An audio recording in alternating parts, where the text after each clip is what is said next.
Friedrich Nietzsche's Beyond Good and Evil is a notoriously difficult book to understand. Written in 1886, it has become hugely influential but also widely misunderstood. In this series, we will explore the main themes of one of the most puzzling and infamous works in all of philosophy. We hope that after watching this series, you will have a solid grasp of the main ideas in the work, but more importantly, that you will understand Nietzsche's unique way of looking at the world. This is the first video in a planned 3-part series on just this one work by Nietzsche. We want it to be a detailed deep dive into the book.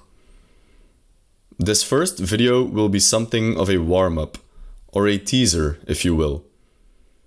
If you want to be notified when we release the other videos in this series, please consider subscribing to the channel.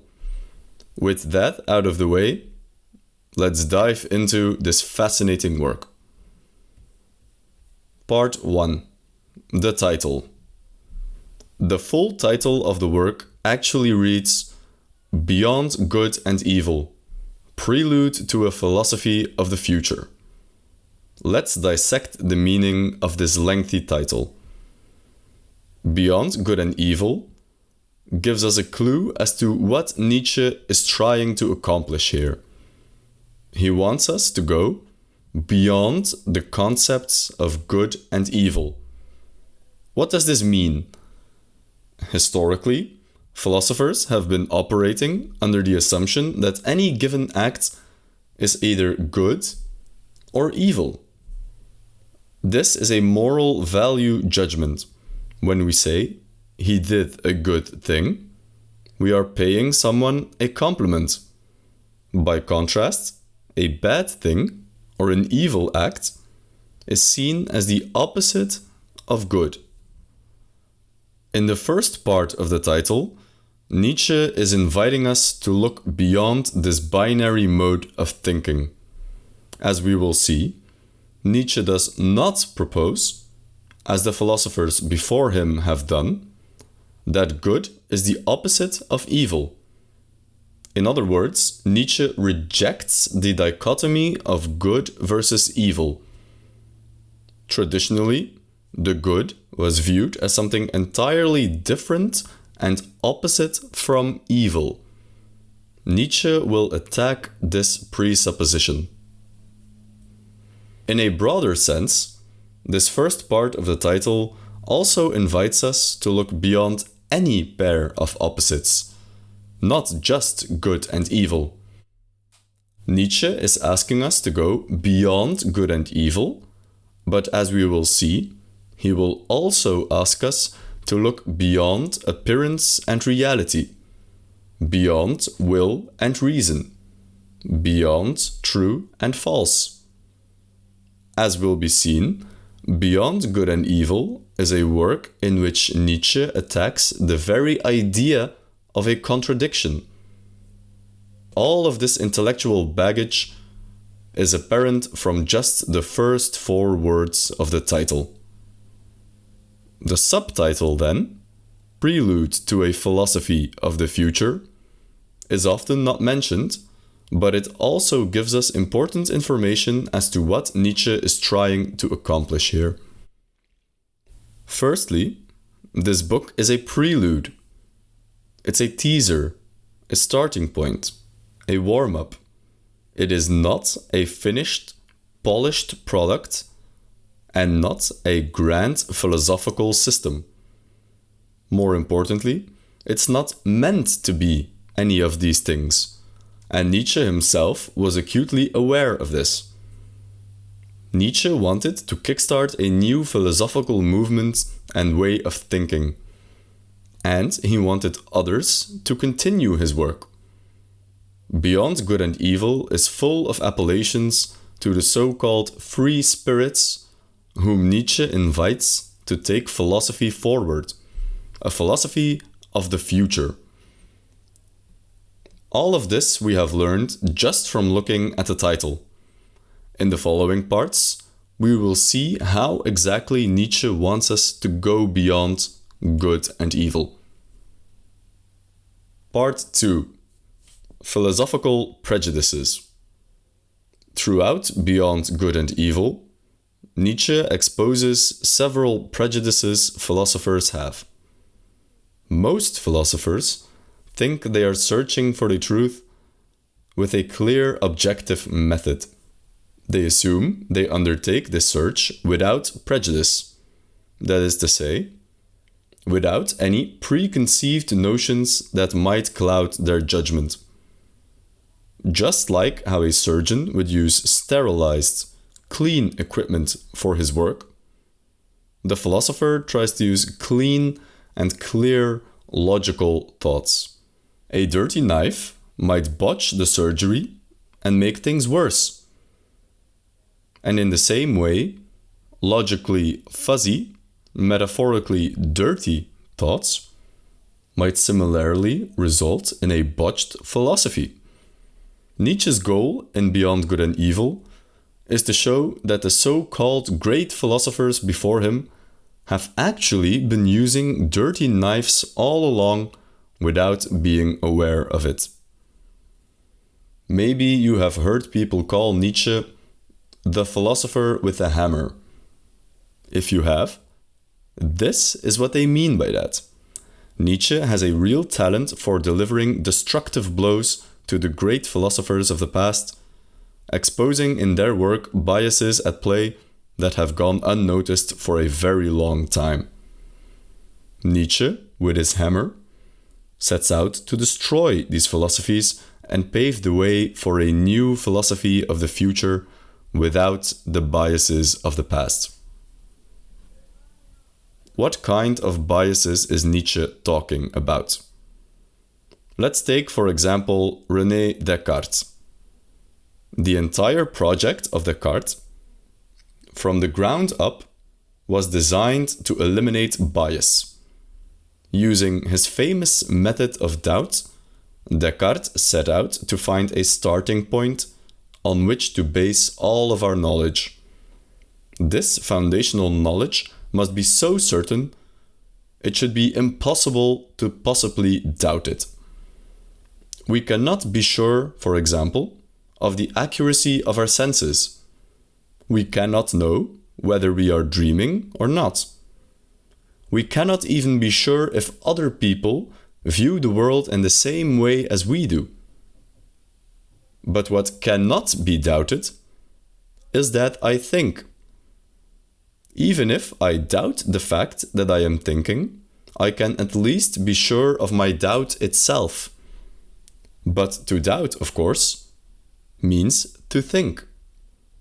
So Descartes arrives at his famous formulation, I think, therefore I am. This little fact is true no matter what, because in order to think, something must exist to do the thinking. So Descartes assumed he had found the one and only thing of which we can always be sure. I think, therefore I am. Nietzsche asks, is that really the furthest you can go? He identifies a lot of hidden assumptions in Descartes' reasoning. For instance, that it is I who think, that there must necessarily be something that thinks, that thinking is an activity and operation on the part of a being who is thought of as a cause, that there is an ego, and finally, that it is already determined what is to be designated by thinking, that I know what thinking is. In other words, to say, I think, Descartes already presupposes the existence of an I, which is exactly what he is trying to prove in the first place. Descartes is moving in circles, but that's not the whole story. Descartes has not even sufficiently proved that there is a singular I which is doing the thinking. By using the word I, he is already overstepping the bounds of acceptability. Instead, Descartes should have said something like, there are thoughts, or it is thinking, just like we say, it is raining. By attacking Descartes, the most famous and influential example of the philosopher of doubt, Nietzsche is attacking the entire philosophical tradition before himself. If even Descartes, even the famous doubter of all things, did not go far enough at his job, where does that leave the rest of the philosophers? In effect, Nietzsche wants to show that even the best surgeon in the world is still using dirty tools to get the job done. Nietzsche's criticism of Descartes' ego is part of a bigger attack on what he calls the atomistic need of philosophers. What is this atomistic need?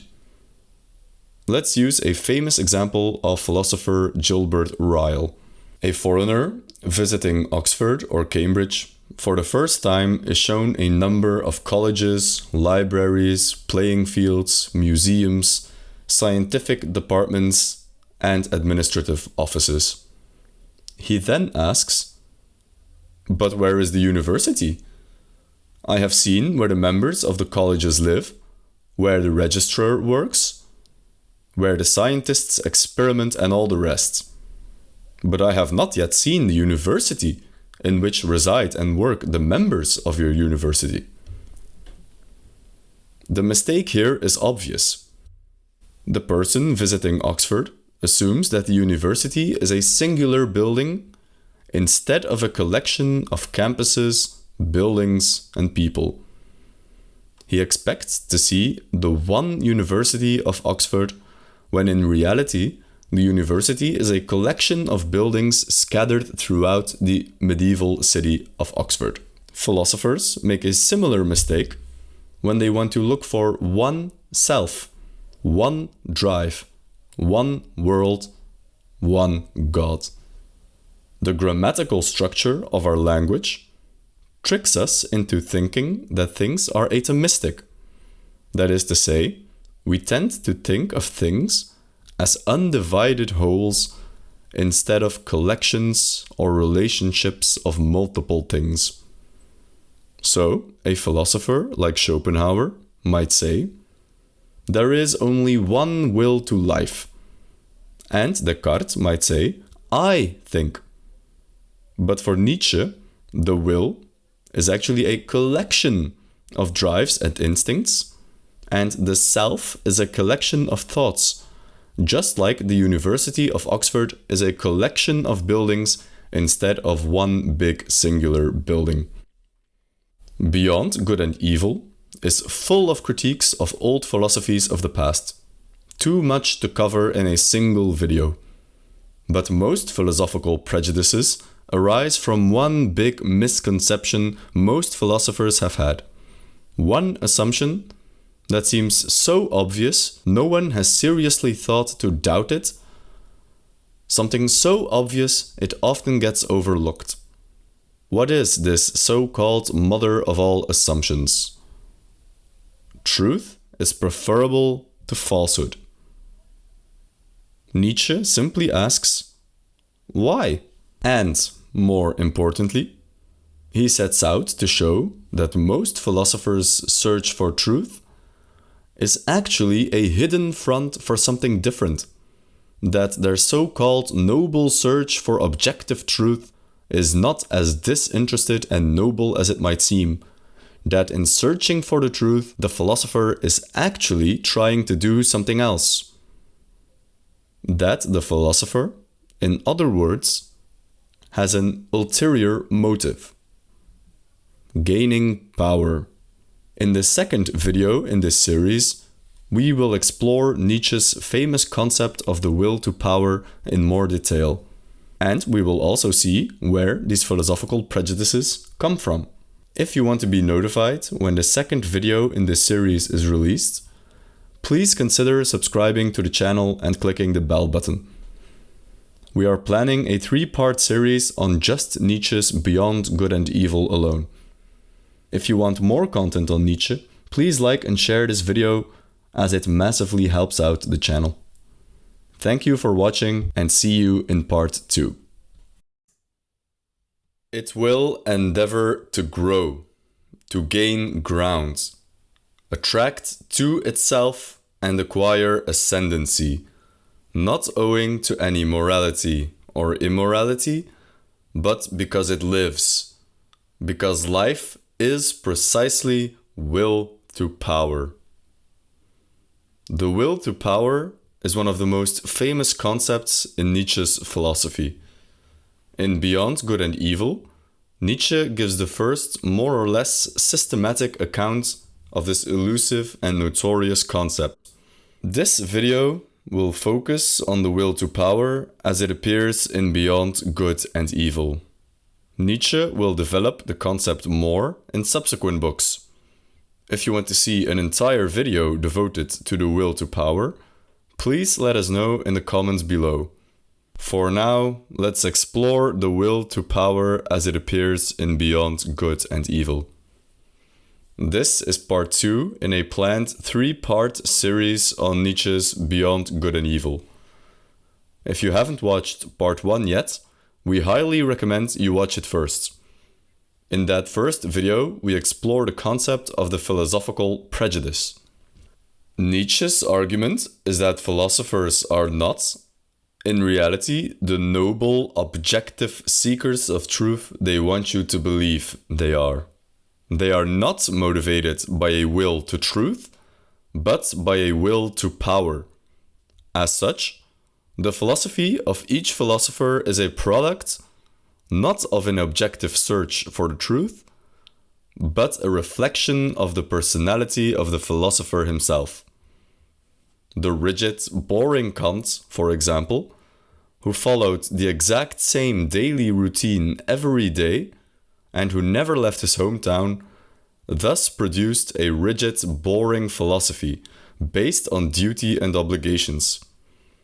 Spinoza developed a rational philosophical system with mathematical precision to compensate for his own frail and weak character. Schopenhauer, the pessimist, sought to create a philosophy in which denial of the world was the highest good. But what is the will to power exactly? Nietzsche does not simply mean political or military power, although that's certainly a part of it. Nietzsche believes that the primary drive of organisms is a thirst for power. He contrasts this to the biology and Schopenhauerian philosophy of the day, which held that the will to life, the will to self-preservation, was the primary motivation of living beings. Physiologists should bethink themselves before putting down the instinct of self-preservation as the cardinal instinct of organic being. A living thing seeks above all to discharge its strength. Life itself is will to power. Self-preservation is only one of the indirect and most frequent results thereof. The philosopher is a sneaky creature. He does not seek political or military power, but a power of a different kind. Spiritual power. Power over knowledge and truth. Truth is not the end objective, but power is. Hopefully, this clears up the misconception that some people have, that when speaking of power, Nietzsche would mean political or military power. This is simply not the case. Nietzsche uses the concept of power in a very broad sense. He even invites the reader to make a thought experiment. Could the will to power be sufficient to explain our world? Supposing that nothing else is given as real but our world of desires and passions, that we cannot sink or rise to any other reality but just that of our impulses. are we not permitted to make the attempt and to ask the question whether this which is given does not suffice for the understanding even of the so-called mechanical or material world?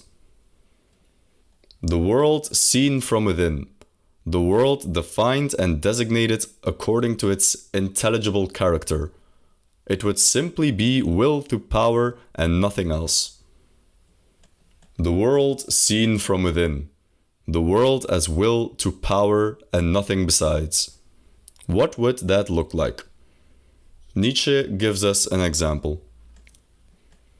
In the ordinary, scientific explanation of the world, when an organism is digesting food, the process is explained by a network of causal relationships.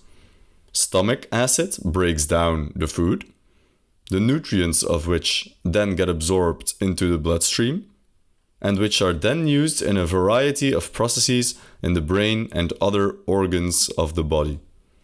This process of digestion is causal. The rabbit eats a carrot, and in consequence, the rabbit gets the nutrients which allow it to stay alive. This is scientific thinking. B follows from A because A is at the cause of B. The scientific method seeks to find and explain these processes of causality. In the proposed thought experiment by Nietzsche, we are invited to look at the world through a different lens. Try and forget the scientific thinking and causality. We are entering the world of will to power. In Nietzsche's conception of the will, what happens when we digest food is that our desire for nourishment is greater than the desire of the food to remain undigested. Ultimately, this boils down to a battle of wills. Our desire for nourishment is fundamentally a form of will to power because we gain power by being alive and nourished. However, our food also stands to gain power by remaining undigested. What happens in the process of eating and nourishment is not a scientific, if this, then that causality, but a battle of wills in which we impose our will to power upon something else. And if we successfully digest the food, we have won that battle. We have dominated. The will to power of the rabbit dominates the will to power of the carrot, and thus the carrot gets digested, absorbed by the rabbit. The carrot has lost the battle. Its will was too weak. Granted, finally, that we succeeded in explaining our entire instinctive life as the development and ramification of one fundamental form of will, namely the will to power, as my thesis puts it. Granted that all organic functions could be traced back to this will to power, and that the solution of the problem of generation and nutrition, it is one problem, could also be found therein. One would thus have acquired the right to define all active life force unequivocally as will to power. In this Nietzschean view, the entire world is a world of struggle and thirst for power, even the insignificant or innocent process of digestion. In this thought experiment, Nietzsche invites us to look at the world through the lens of competing wills. In later books, most notably Twilight of the Idols, Nietzsche seems to have taken this thought experiment one step further. Whereas in Beyond Good and Evil, he talks about this in a conditional sense. If this is true, in Twilight of the Idols, he seems to really believe in its actual reality. If you'd like to see us deal with the will to power in more detail throughout Nietzsche's other works, please leave a comment below. It helps me to know what you guys want to see. Anyway, at this point in Nietzsche's intellectual development, the thesis of the world as will to power remains a thought experiment and not an actual hypothesis. He still maintains, however, that we are mistaken when we believe that philosophers are motivated by a will to truth and not by a will to power. And the same is true of ourselves. Nietzsche's overarching point in Beyond Good and Evil is that we delude ourselves into thinking we desire truth above all else, when it is actually power which we desire.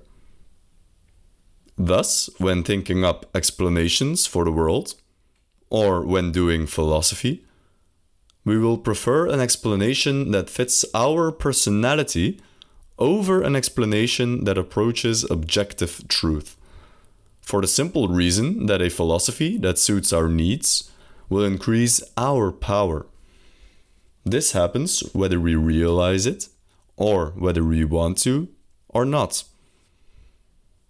The search for truth is not like a treasure hunt, where one day we stumble upon the buried treasure in the sand. The search for truth is like a war, a battle, a fight. We do not want to find the truth, we want to conquer it. As such, we will employ the tools to best win the battle, the tools that suit our purposes, not the purposes of the truth itself. One person might fight with his fists. Another will prefer a sword. In the same way, a philosopher chooses the philosophy that suits him best and will then proclaim to the world he has found objective truth. This is the essence of Nietzsche's perspectivism, the idea that there is no objective truth, but only different perspectives. Perspectivism makes sense in Nietzsche's proposed view of the world as competing drives. The philosophy that wins the great battle for truth will not necessarily be the sign of truth of winning over falsehood. It will simply be a sign of the times. For example, a life-denying philosophy, like that of Schopenhauer, or Christianity, will not be the sign of a society approaching the truth of the world, but it will be a sign of a society in decay, a society that hates life, a society that hates the material world and seeks to negate it, a decadent society. We will discuss Nietzsche's concept of decadence and his treatment of Christianity and slave morality in the next video in this series. If you want to be notified when that video comes out, please subscribe to the channel and click the bell button. Thank you for watching, and we'll see you in part 3 on Nietzsche's Beyond Good and Evil.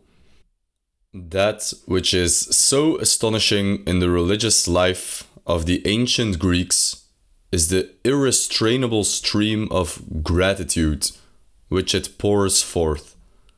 It is a very superior kind of man who takes such an attitude towards nature and life.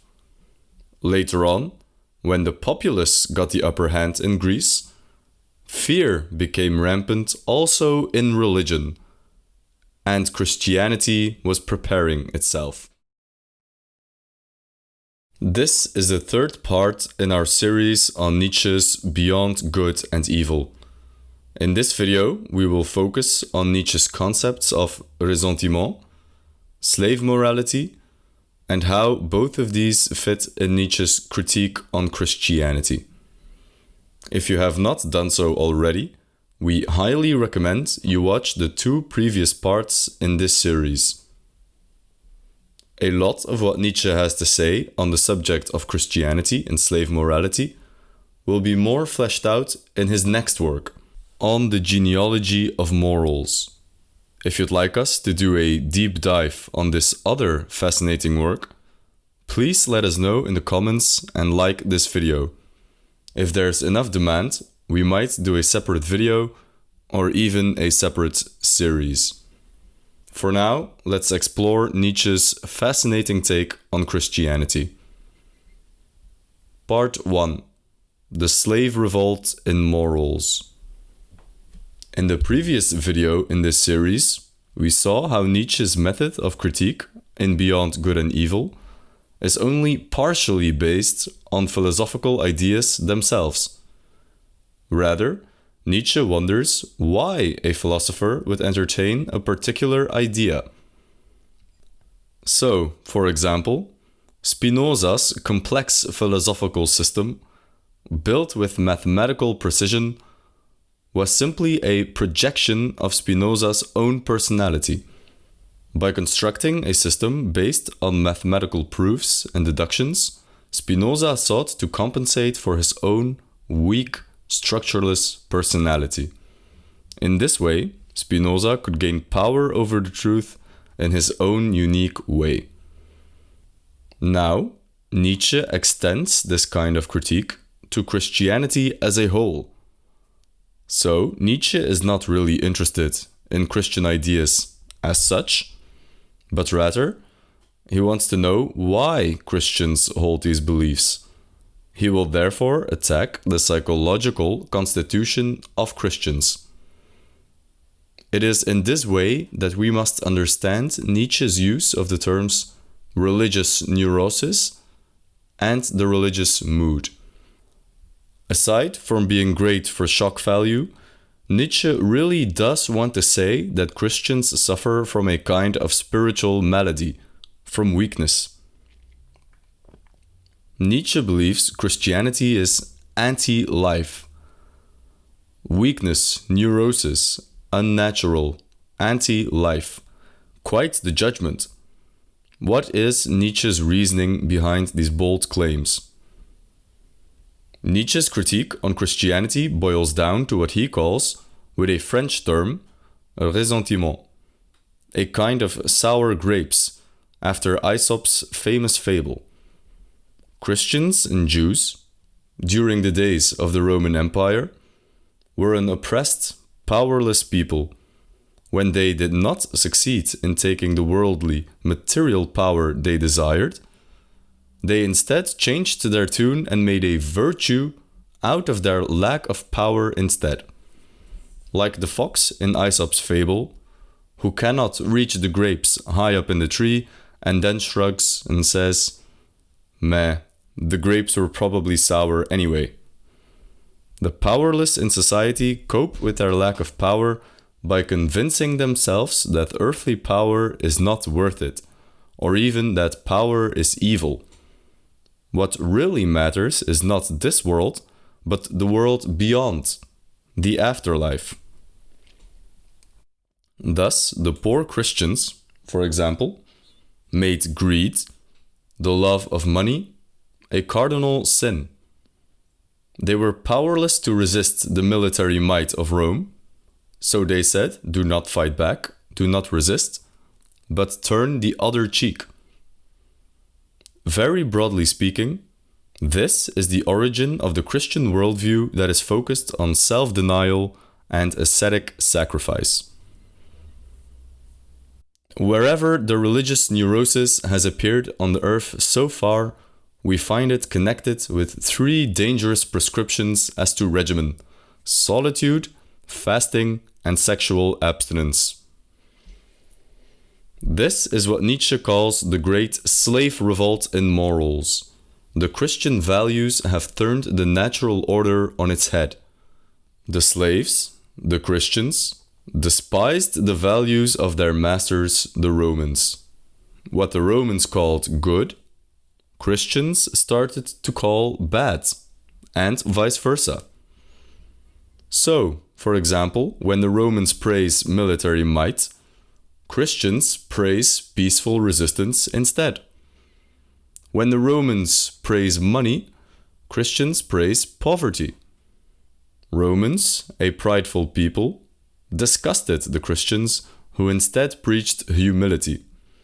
When Romans embraced the hedonistic pleasures of life by having plenty of food and sex, Christians advocated for fasting and for sexual abstinence. For Nietzsche, the Christian view is the complete opposite of the natural state of the world.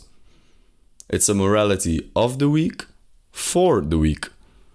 The strong should, ideally, disregard this slave morality. That is also where the Übermensch comes in, but that is a subject for another video. The point is that in having these life-denying values, Christians are simply using the tools at their disposal. They lack earthly power, so they seek power by other means, by spiritual means. But in the end, they want power all the same. Nietzsche claims to see through the deception. Christians claim to not want power by preaching humility and poverty, yet they still desire power just the same. They just choose to go about it another way, in a dishonest, deceptive way. This is the essence of the French term ressentiment. The Christians are envious of Roman power, and they want it for themselves. Yet they cannot get it. So they seek to compensate for this lack of earthly power by preaching a spiritual kind of power instead. Fast forward a few thousand years, back to Nietzsche's own time in 19th century Europe. The slave morality seems to have won. People all over Europe seem to regard the Christian values of humility, poverty, pity, and devotion to the spiritual world as the supreme good. And they distrust the material world. They distrust earthly power. The ideal is the saint, the quiet monk in a monastery, devoted to books and prayer and fasting. Just look at the huge success of Schopenhauer's philosophy, which holds that the material world is full of suffering and evil, and that the most ethical thing to do is to withdraw oneself from the world entirely. In other words, the slave revolt in morality has been very successful indeed. The slaves have become the masters. Part 2. Free spirits. Throughout Beyond Good and Evil, Nietzsche speaks to the so-called free spirits whose job it will be, in the future, to create a new morality. This is Nietzsche's answer to nihilism, the creation of new values by the free spirits of the future. Christian morality deals with nihilism by inventing another world, the kingdom of God, or heaven, for which this material existence is simply a preparation. Schopenhauer deals with nihilism by advocating a retreat from the world, the life of the ascetic. Both Schopenhauer and Christianity are nihilistic with regards to the material world, which is the logical endpoint of slave morality. Of course, the powerless regard the material world with disdain. Of course, the powerless cannot enjoy this earthly existence. But what about those who are not of this powerless constitution? Nietzsche writes for them. Nietzsche challenges us to create a new morality and rise above the nihilistic future to which humanity is heading. The creative aspect is very important here. Nietzsche does not claim to discover or find a new morality. Remember that Nietzsche is very distrustful of those who claim to find truth. Rather, Nietzsche wants us to create. Not discover, but build, invent. Those who are psychologically weak create nihilistic, pessimistic philosophies. But what about those who are psychologically strong? The free spirits in Beyond Good and Evil have two challenges ahead of them. First, they must continue Nietzsche's work of exposing hidden fallacies and biases in the philosophies of the past. And secondly, they must also create a new philosophy of the future. As we have discussed in part 1 of this series, Beyond Good and Evil is a prelude to a philosophy of the future. It's not a finished product nor a complete philosophical system. There is considerable debate as to what this philosophy of the future would look like. Nietzsche himself explores this question in subsequent works, but all we get in Beyond Good and Evil are subtle hints at a few of his more fleshed out concepts of later work. Amor fati, eternal recurrence, the Übermensch, the transvaluation of all values. We will tackle these concepts in later videos. If you want to be notified when we release a new video, kindly subscribe to the channel and click the bell button. We upload every Wednesday. Beyond Good and Evil is both a very deep and a very shallow work. Deep in the sense that it tackles a wide range of ideas and concepts of fundamental importance to our lives. Shallow in the sense that it's a prelude, a warm-up, not a finished product. Ultimately, the overarching message of Beyond Good and Evil is to fill in the blanks yourself. Nietzsche has shared with us his take on tackling the times and has given the first steps to an answer. But at the same time, he refuses to give a definite answer. That is also one of the reasons why Nietzsche is so difficult and easy to misinterpret. Because he does not give definitive answers, people tend to give their own spin on things. Like writing your own ending to a book or movie. Beyond Good and Evil is a book without an ending. It's true. But that is also its strength. In a way, it's up to us, the free spirits, to finish his work. I hear with pleasure that our sun is moving rapidly towards the constellation Hercules, and I hope that the men on this earth will do like the sun. We hope you have enjoyed this introduction to Nietzsche's Beyond Good and Evil. We have more videos on Nietzsche planned, but if you have suggestions or requests, definitely let us know in the comments. But more importantly, pick up the book and start reading. Thank you for watching.